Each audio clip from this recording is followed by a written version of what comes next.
Alors toujours dans le premier module de gestion des filières, je rappelle que nous avons commencé par une partie de modélisation dans laquelle nous avons établi le modèle de données à gérer. Ensuite, nous avons créé les structures de données nécessaires. Et en troisième lieu, nous avons défini l'ensemble des fonctions à utiliser pour assurer les différents traitements pour la gestion des filières. Et ensuite, nous avons défini un main qui contient la partie de données et la partie de traitement à utiliser par le biais des fonctions pour répondre à chaque besoin, c'est-à-dire créer une filière, afficher une filière et ainsi de suite. Donc dans la suite, nous allons ajouter autres fonctions pour traiter la deuxième partie de notre application. Il s'agit d'un tableau de filière. Et pourquoi un tableau de filière déjà? Parce que nous avons déjà fixé dans l'énoncé comme quoi nous avons exactement 10 filières. C'est pour cela qu'il vaut mieux utiliser un tableau de filières parce qu'on connaît le nombre de filières au préalable. Alors maintenant on va essayer de mettre en place les autres fonctions, à savoir ajouter une filière dont l'adresse est connue à un tableau de filières. Et ce tableau de filière, normalement, c'est un tableau d'adresse de filière. La taille ici, ou bien cet entier-là, il représente la taille de notre tableau. Et aussi, nous allons mettre en place une autre fonction qui permet d'afficher le contenu du tableau de filière et afficher les informations de chaque filière contenue dans ce tableau. Alors, avant de passer à ces deux fonctions-là, je rappelle que nous avons enrichi notre application, ou bien notre dernière application, par une autre fonction qui va permettre d'optimiser les ressources mémoire utilisées pour la gestion des chaînes de caractères. Donc cette fonction, elle est définie de la manière suivante, c'est-à-dire elle permet à l'utilisateur de saisir une chaîne de caractères et par la suite, elle réserve l'espace mémoire qui correspond exactement au texte saisi par l'utilisateur, ni plus ni moins. Et vers la fin, elle retourne l'adresse du premier caractère de la chaîne saisie. Et il faut souligner que normalement la zone allouée dans cette fonction, par exemple le cas ici, elle sera récupérée à la fin de l'exécution de cette fonction. Alors maintenant, pour assurer cette deuxième partie de traitement, donc avant ça, on peut tester la fonction intertexte qui va permettre par exemple d'assurer la même fonctionnalité précédente. Alors maintenant, pour ajouter la fonction ou bien les traitements nécessaires pour la gestion d'un tableau de filière, donc on aura besoin de quoi? On aura besoin de deux choses déjà principales. La première chose, c'est comment ajouter une filière à notre tableau. Et la deuxième chose aussi principale, c'est afficher le contenu de notre tableau. Donc, puisqu'ici, normalement, on a un type d'adresse ou bien un tableau de filière et chaque filière, elle est représentée par une adresse. Donc, pourquoi déjà utiliser un tableau d'adresse de filière? Parce que tout simplement, nous sommes en train d'utiliser les structures de données. Donc, la première des choses qu'il faut faire, normalement, avant de passer aux fonctions, c'est il faut savoir déclarer un tableau d'adresse de filière. Pourquoi d'adresse de filière? Parce que tout simplement, nous avons dit que notre type de données, il s'agit d'une structure. Donc, c'est pour cela, il vaut mieux passer par le biais des adresses. Donc, notre tableau, il s'appelle table filière. Et avec cette déclaration-là, on va assurer que nous avons un tableau de filière de taille n. Et le n là, dans un premier temps, on va l'initialiser à 3 pour faciliter les tests. Alors, cette partie, ça concerne la déclaration des données à gérer. Maintenant, qu'est-ce qu'il reste? Il reste à faire appel à une fonction qu'on va l'appeler addFilière. Donc, addFilière, il faut souligner que le choix des noms des fonctions, il doit être significatif et qui reflète l'objectif à mettre en place. Si on souhaite ajouter une filière dans un tableau, donc il faut nommer la fonction de manière significative pour faciliter la maintenance de code par la suite et pour faciliter sa lisibilité et bénéficier d'un ensemble d'avantages. Donc il faut prendre l'habitude de donner des noms significatifs aux variables et aussi aux fonctions. Donc bien sûr, chaque fonction, elle peut avoir des paramètres. Puisque je vais ajouter une filière à un tableau, donc déjà il faut signaler la filière à ajouter. Donc c'est le premier paramètre. Donc c'est une filière. Et le deuxième paramètre, ajouter cette filière où il faut l'ajouter dans un tableau de filières.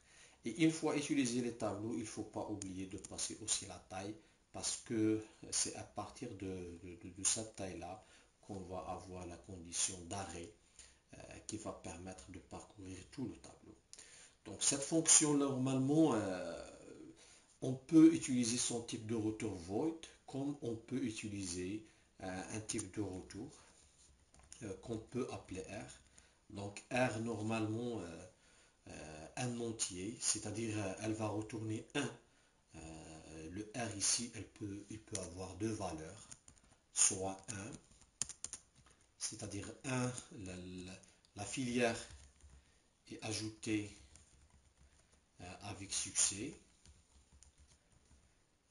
Sinon, si 0, l'ajout n'est pas fait. N'est pas fait, par exemple, le tableau de filière il est plein ou un autre problème. Alors ici, maintenant, qu'est-ce qu'il faut faire? Il faut tout simplement définir cette fonction en haut donc pour pouvoir l'utiliser. Alors ici, qu'est-ce qu'on va faire? On va définir cette fonction. Nous avons dit qu'elle a un type de retour qui est void. Donc chaque fonction, elle a un début et une fin. Ici, le premier paramètre, bien sûr, il s'agit d'une adresse d'une filière parce qu'il s'agit de structure de données.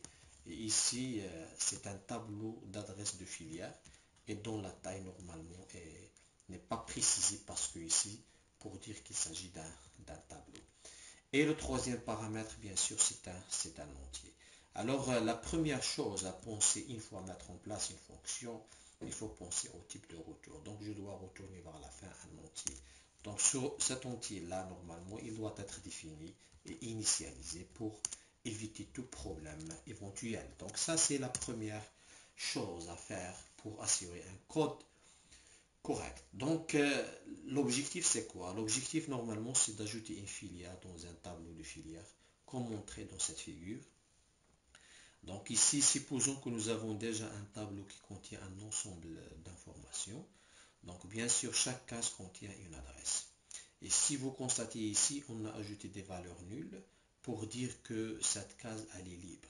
Et cette information-là, dans le cas d'utilisation des adresses, elle est très importante. Pourquoi? Pour savoir est-ce que je peux ajouter une filière dans cette case ou pas. C'est-à-dire, quelles sont les conditions. C'est une condition que je vais utiliser pour ajouter une filière à une case bien précise. Donc, si je reviens ici vers le code, normalement, il faut bien sûr avoir un indice parce qu'une fois vous avez un tableau, il faut penser à utiliser un indice et souvent cet indice-là, on l'appelle I dans le cas d'un tableau d'une seule dimension. Alors, bien sûr, les tableaux, on les parcourt souvent par une boucle pareille. Donc, for I égale à 0 et inférieur à 1 et plus. Et à l'intérieur ici de notre boucle, on va faire le traitement relatif. Qu'est-ce que nous allons faire par les cases de notre tableau? Parce que notre tableau, il s'appelle la première case. Normalement, c'est celle-là. Donc je peux dire I. Alors, pour I égale à 0, c'est la première case et ainsi de suite. Donc, si vous trouvez difficulté à comprendre ça, normalement, il s'agit d'un problème classique d'utilisation des boucles combinées avec les tableaux. Il faut voir c'est-à-dire une autre partie qui concerne les boucles et les tableaux pour la gestion des entiers. Maintenant, nous sommes face à un autre niveau, c'est-à-dire un tableau de structure de données. Alors là, pour maintenant, qu'est-ce que je vais faire avec cette case-là? Donc en général, la boucle classique qui va permettre de parcourir tout le tableau, c'est celle-là. Mais la question qui se pose, qu'est-ce que je vais faire avec cette case? Bien sûr, cette case normalement doit être remplie par une adresse qui s'appelle filière. Parce que ici, filière représente l'adresse à mettre dans la case concernée. Parce que je dois créer la filière, je dois la créer dans le main, ici. C'est-à-dire, par exemple, je peux dire par exemple ici, je peux mettre filière, filière 2. Filière 2, pourquoi j'ai utilisé filière 2 ici? Parce que j'ai déjà une filière ici. Sinon, je vais utiliser cette information-là. Je vais utiliser cette même filière. Je vais mettre en commentaire l'autre partie qui gère une seule filière. Maintenant, je vais déplacer ce code ici. Ou bien, c'est pas la peine normalement de le déplacer juste pour rendre lisible ce que nous sommes en train de faire. Alors, maintenant, j'ai créé une filière. Je l'ai initialisée en demandant à l'utilisateur de saisir son nom. Et je souhaite ajouter cette filière à mon tableau. Donc, c'est une adresse, bien sûr. Celle-là, c'est une adresse. Comme vous voyez ici. Attendez, il manque une chose. Alors, il manque filière. Filière égale à create filière. Alors, create filière, la première chose à passer en paramètre, c'est le nom. Donc, je vais passer le nom. Maintenant, j'ai créé la filière et j'ai une adresse retournée par create filière comme montré dans la démonstration précédente. Alors là, j'ai l'adresse. Je vais la passer à add filière. J'ai l'adresse du tableau parce que ici, j'ai déjà fait la réservation nécessaire pour les adresses. Alors, en appelant add filière, qu'est-ce que je vais faire exactement? Add filière. Alors, je vais parcourir toutes les cases, ou bien tout le tableau, mais une fois la première case libre rencontrée, je vais la remplacer au lieu de nul. Je vais mettre ici l'adresse de filière. Alors, le simple traitement, c'est celui-là. Par contre, si je vais laisser cette boucle de cette manière-là, c'est-à-dire il va mettre filière dans toutes les cases. C'est pour chaque case, il va mettre filière. Alors, il faut conditionner cette instruction par la condition suivante, c'est-à-dire quand est-ce que je fais la filière dans la case concernée. Est-ce que je vais la mettre ici? Non. Pourquoi? Parce que cette case, elle est occupée. Est-ce que je vais la mettre ici? Non. Pourquoi? Parce que la case est occupée. Et ainsi de suite. Jusqu'à trouver une case nulle. C'est-à-dire quand est-ce que je fais l'affectation si la case est nulle. C'est pour cela que je vais mettre ici. Si la case, elle est nulle, qu'est-ce que je vais mettre? Je vais mettre tout simplement l'affectation. Par contre, jusqu'à maintenant, notre boucle contient un petit défaut, c'est-à-dire au lieu d'ajouter une seule filière, même cette case-là, elle contient une case vide, nulle. C'est-à-dire, une fois, par exemple, ici, i égale à 0, i égale à 1, i égale à 2, i égale à 3. I égale à 3, il va faire le remplacement, et aussi il va faire le remplacement pour i égale à 4, parce que le i n'est pas encore inférieur à 1, parce que la condition d'arrêt de la boucle, c'est i inférieur à 1. Donc, même pour i égale à 4, il va mettre l'adresse de notre filière. C'est-à-dire, une fois faire la première affectation, il faut sortir de la boucle. Pourquoi? Parce que j'ai ajouté la filière. Donc ici, une fois faire l'ajout, il faut faire un break.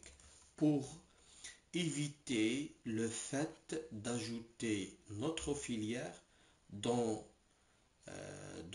toutes les autres cases qui ont nul. Alors ici, qu'est-ce que je vais mettre tout simplement? C'est ça. Et vers la fin, avant de mettre break, il faut mettre R égale à 1. C'est-à-dire l'ajout il est fait avec succès, sachant que j'ai déjà initialisé R avec 0. C'est-à-dire si l'ajout ne se fait pas, jamais le R va avoir 1. Donc vers la fin, je vais retourner 0. Et si j'ajoute, donc automatiquement le R reçoit 1 et je vais retourner 1. Donc ici, qu'est-ce que je vais faire? Donc R égale à add. Donc je vais tout simplement if R. Je peux faire ce test-là. If R égale à 1, print filière ajoutée avec succès.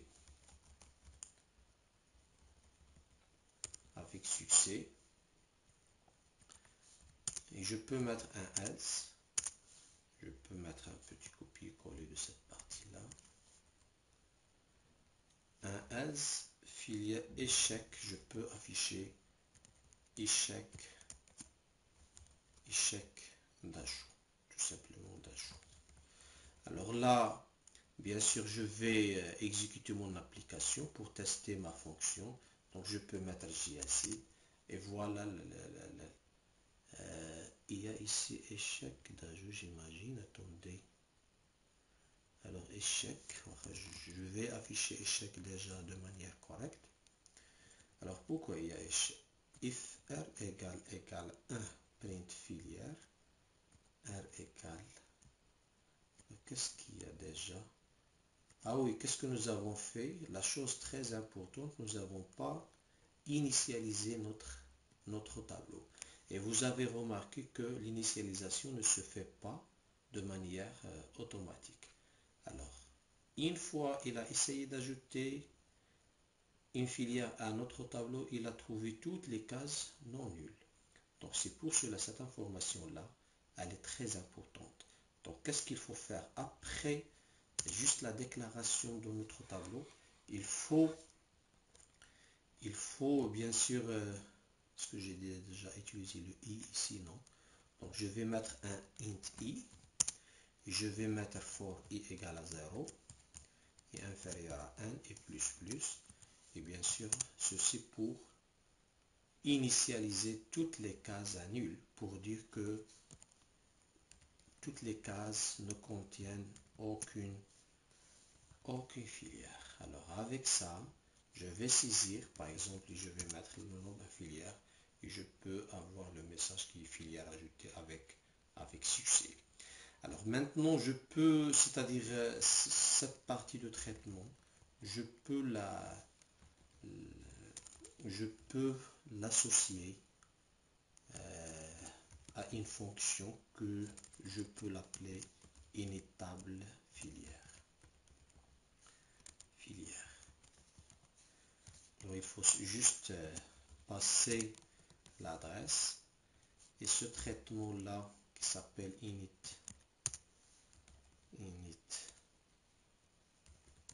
table filière. Voilà le traitement, je l'avais déjà copié et ici il faut passer un tableau de filière, l'adresse bien sûr de filière. Voilà, donc tout le traitement reste normalement le même. Alors si je vais réexécuter, bien je vais compiler et exécuter. Alors c'est quoi l'erreur? Le n, il faut bien sûr passer aussi la taille ici. Et dans l'appel, qu'est-ce qu'il faut faire? Il faut passer aussi la taille. Ça c'est une règle dans le cas d'utilisation des tableaux. Il faut passer l'adresse de la première case et aussi sa taille. Alors le nom de la filière, je peux ajouter GLCD, elle va l'ajouter avec succès. Maintenant, peut-être on peut ajouter ici une boucle pour ajouter plusieurs filières. Donc, donc je peux faire une boucle par exemple ici. Alors là, je peux mettre for par exemple i égale à 0 et inférieur à 3. Donc je vais ajouter 3 filières par exemple. Voilà, on peut ajouter 3 filières.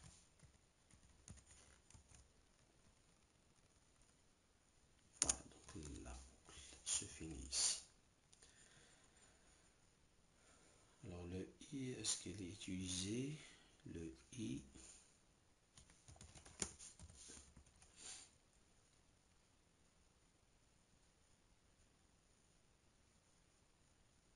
Alors, for i égale à 0 plutôt, ça normalement. Voilà la filière GLC par exemple.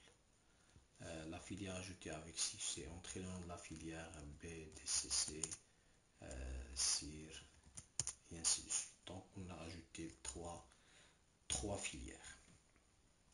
Alors maintenant, qu'est-ce qu'il reste? Il reste à afficher les informations de chaque filière ou bien du tableau de filière. Alors comme nous avons ici défini le traitement nécessaire pour ajouter une filière, maintenant nous allons ajouter le traitement nécessaire pour afficher le contenu de notre tableau, le tableau de filière. Alors ici tout simplement on peut dire display, on va la nommer exactement comme ici, donc display data table filière, donc display table data filière. Donc qu'est-ce que je dois passer à cette fonction comme paramètre? Il faut passer le tableau de filière et aussi la taille, donc tout ce qu'il faut pour afficher toutes les informations de la filière. Et bien sûr cette fonction on n'a pas besoin de retourner quelque chose. Alors je vais définir en roue cette fonction. Alors là je vais mettre un void parce que n'a pas besoin de retourner de valeur. Et ici j'ai l'adresse de mon tableau. C'est un tableau qui contient les adresses des filières et la taille elle est de type N. Donc comme d'habitude, pour parcourir ou bien visiter les cases du tableau, il faut utiliser un indice et une boucle, bien sûr, ça c'est classique. Il faut prendre l'habitude à savoir ce genre de petites choses. Donc inférieur à la taille et plus. Donc même s'il y a une seule insélection ici ou autre, je peux, pour éviter des choses ou bien des surprises, il vaut mieux entourer ça par accolade ouvrante et accolade fermante. Il ne faut pas oublier une chose très importante dans la programmation, il faut toujours penser à la réutilisation du code. Il ne faut pas utiliser print ici pour afficher les informations de la filière, mais il faut penser à réutiliser la fonction que nous avons déjà définie auparavant, qui s'appelle display data filière, c'est-à-dire pour afficher les informations d'une seule filière. Alors ici je vais mettre display data filière. Qu'est-ce qu'elle affiche? Tout simplement elle reçoit l'adresse. Cette fonction elle a besoin d'une adresse d'une filière pour afficher les données de toutes les filières. Et nous avons dit dans notre tableau toutes les cases, ou bien chaque case contient l'adresse d'une filière. C'est pour cela il suffit de passer à cette fonction table filière indice i pour lui passer l'adresse d'une filière pour afficher l'information pour cette dernière. Donc déjà ce code là normalement vous voyez c'est très simple, mais on a réutilisé un code qui marche déjà et que nous l'avons testé tout à l'heure. Donc maintenant nous allons tester tout le code source. Donc nous allons créer trois fonctions. Juste ici je vais à chaque demande je préfère retourner à la ligne. Donc ici je vais commencer par taper GLC par exemple, filière ajoutée avec succès, entrer le nom de la deuxième filière BDDC, la filière est ajoutée avec succès, donc là dans la deuxième case, si je peux mettre CIR, une autre filière, et voilà la filière ajoutée avec succès. Et maintenant il a affiché le détail de trois filières dont le nom il est ici marqué comme nous l'avons saisi, et le nombre de chaque filière il est initialisé avec 0. Donc, qu'est-ce qu'il reste par la suite? Donc, il reste à assurer une autre partie. Donc, il s'agit de deuxième module, c'est-à-dire la gestion des étudiants. Mais pour chaque normalement démonstration, vous pouvez trouver des liens en bas de cette vidéo pour plus d'explications d'autres concepts. Par exemple, pour la gestion des chaînes de caractères, pour la gestion des tableaux, pour l'utilisation des tableaux pour parcourir, pour afficher, pour les boucles et ainsi de suite. Donc, si quelqu'un parmi vous il a besoin d'un ensemble de prérequis, donc vous allez les trouver en bas de cette démonstration. Donc la démonstration suivante va être consacrée à la gestion des étudiants et nous allons aussi montrer comment, c'est-à-dire faire rapidement le codage, parce que maintenant on sait déjà les principaux concepts de gestion d'une structure de données, soit la création, soit l'affichage et ainsi de suite. Mais ce module-là, normalement, on va utiliser les listes